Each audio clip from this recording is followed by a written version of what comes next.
suis le professeur Zaché Denis Bitia-Kodi, chef du département de langue et culture camerounaise, comme vous le voyez à l'arrière.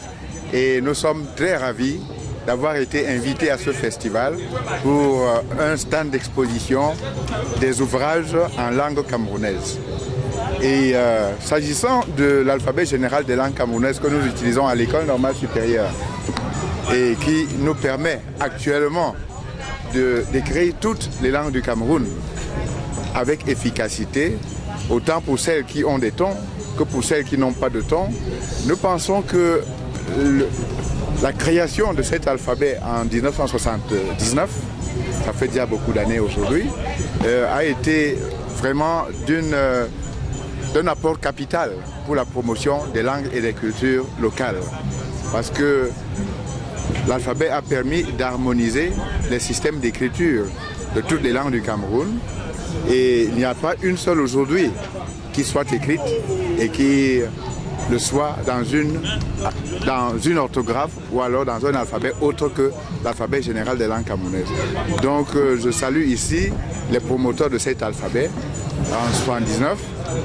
Ils étaient Henri-Marcel Boutbanjok, ils étaient Maurice Tadadieu à l'époque, ils étaient Estienne Sadembo et plus des jeunes de l'époque comme Sémé qui ont donc participé à l'élaboration de cet alphabet. Donc le travail qu'ils ont abattu avec l'aide de l'UNESCO à l'époque a été salutaire pour la promotion des langues locales. Faut-il maintenant parler des limites de cet alphabet? Je ne crois pas que pour l'instant nous puissions parler de ces limites parce que cet alphabet nous aide dans toutes les langues du Cameroun à avoir une bonne orthographe, à les écrire convenablement en marquant tous les tons. Maintenant, peut-être chaque langue peut choisir un système de signes, un système de symboles à l'intérieur de cet alphabet qui ne conviennent peut-être pas à son écriture adéquate. Là donc, il faudrait que ces langues fassent appel à des linguistes afin que ceux-ci les assistent dans le choix des meilleurs symboles de cet alphabet pour mieux écrire leur langue. Bon, il y a quelques mois, j'ai reçu à l'école normale supérieure une visite des professeurs de langues africaines à l'université de Harvard. Ils sont partis des États-Unis, ils ont d'ailleurs été au colloque, ils étaient invités par le CRDTOLA et ils ont fait un tour à l'école normale supérieure pour nous proposer le système Nko.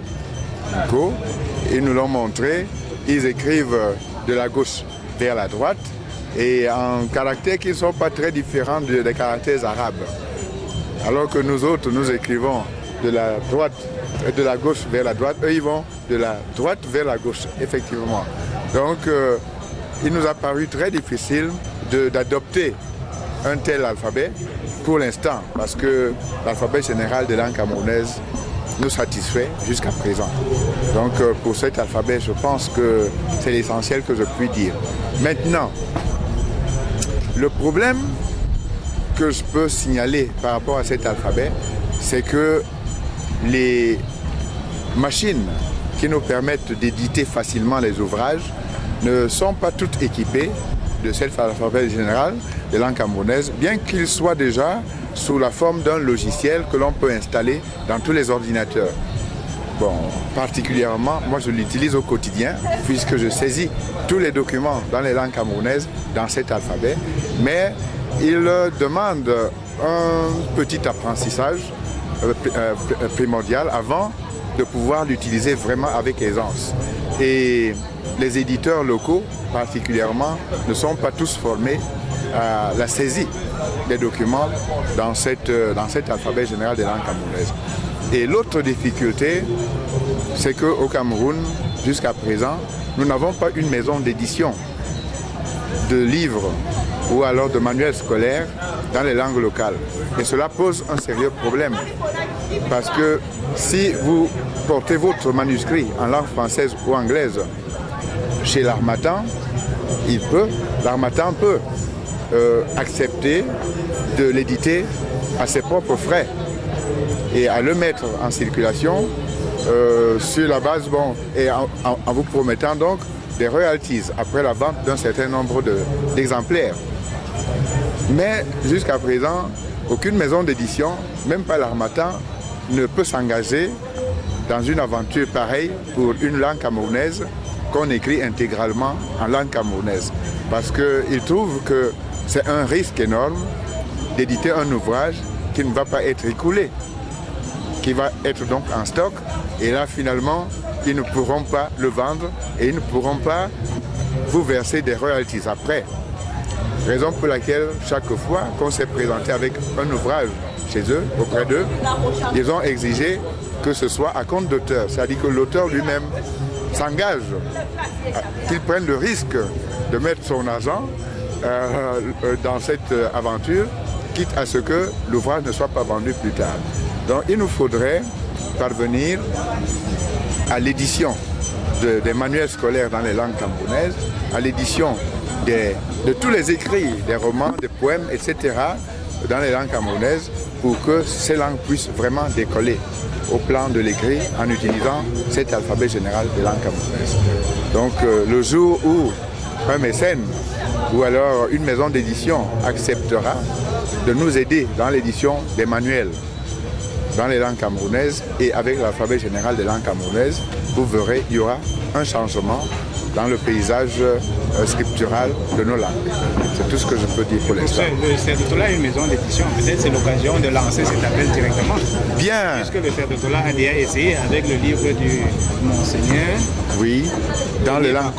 Et si on reçoit des tapuscrits dans ce sens, je ne vois pas le CERDETOLA décliner l'offre du moment où son mandat, justement, c'est la promotion. Effectivement. Donc peut-être c'est l'occasion de lancer directement cet appel. Puisque bien, le CERDETOLA est une maison d'édition. je reçois l'information à bonne source parce que je l'avais déjà, mais les contours de l'acceptation de manuscrits dans la langue locale, je ne savais pas encore comment cela se passe.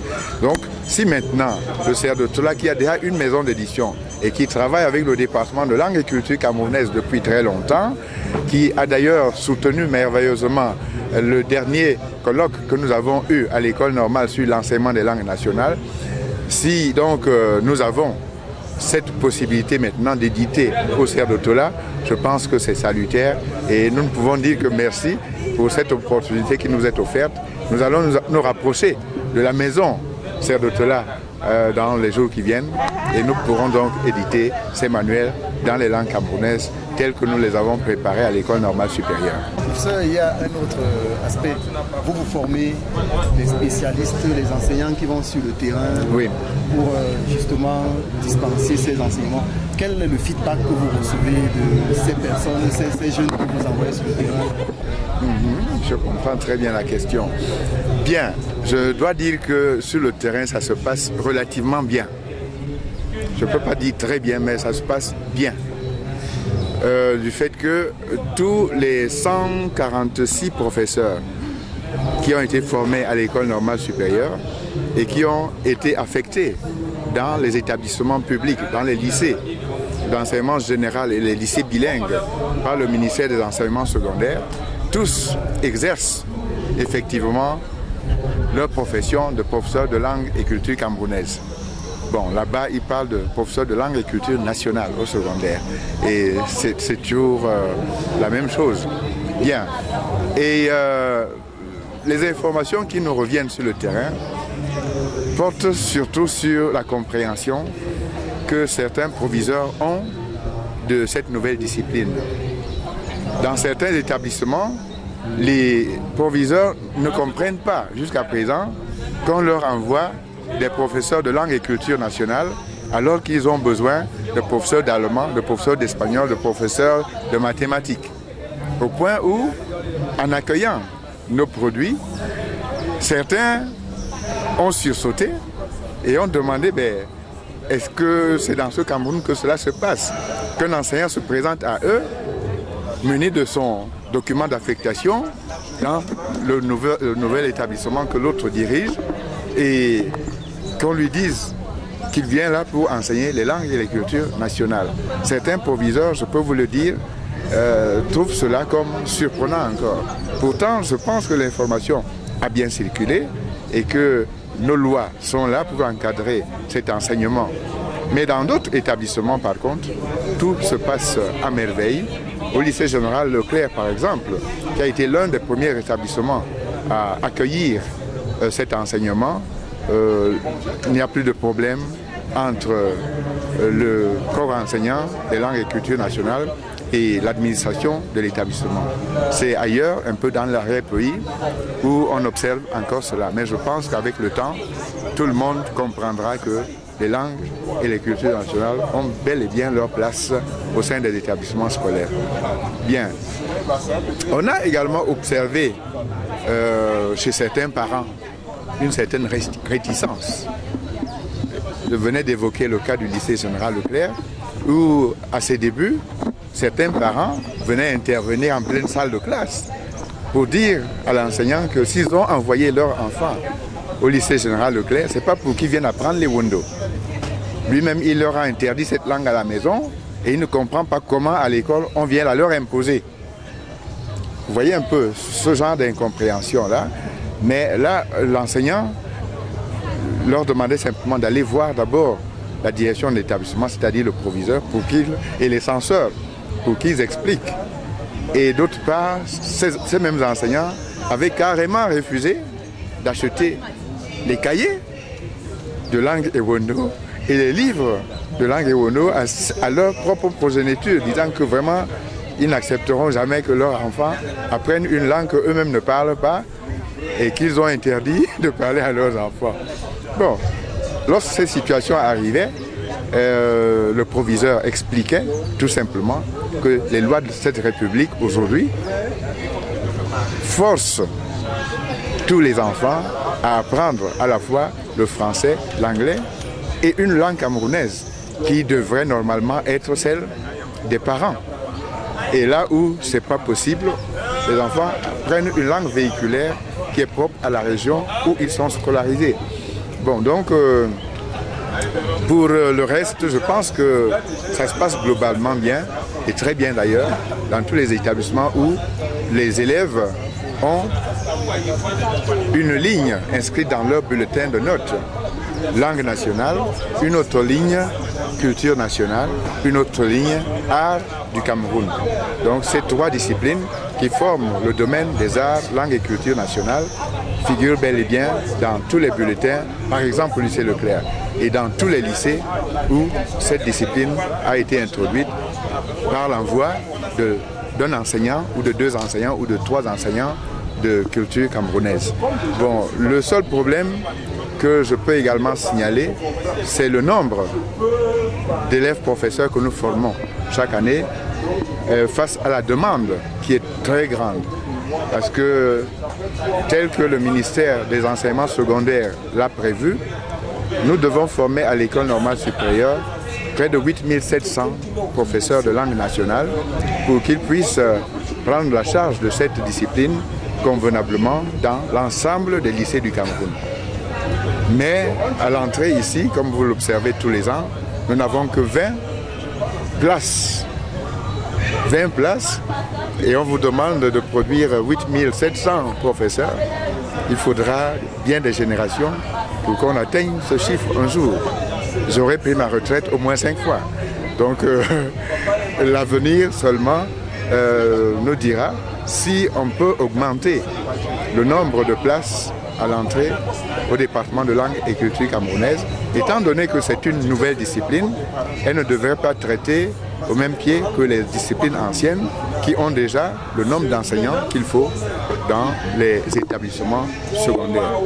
Donc si je peux lancer un appel à notre hiérarchie, c'est que nous puissions augmenter le nombre de places dans cette série qui est nouvelle et où les besoins en professeurs de langue et culture nationale est réel dans tous les établissements. Parce que pour qu'on puisse enseigner convenablement les langues du Cameroun et les cultures camerounaises ici seulement, à Yaoundé, au lycée général Leclerc, il leur faut une masse critique d'au moins 50 professeurs de langue et culture camerounaises, parlant des langues différentes bien sûr. Et là, à l'heure de langue nationale dans une salle de classe, on divise la salle en ateliers, atelier Ewondo, atelier Douala, atelier Bassa, atelier Fefe, atelier Fulfulde. Et l'enseignant attitré prend son atelier dans une autre salle pour les encadrer pendant l'heure ou les 2 heures que le cours doit durer. Donc il faudrait que nous formions beaucoup d'enseignants de langue et culture nationale pour une bonne mise en œuvre de cette nouvelle discipline dans les établissements scolaires.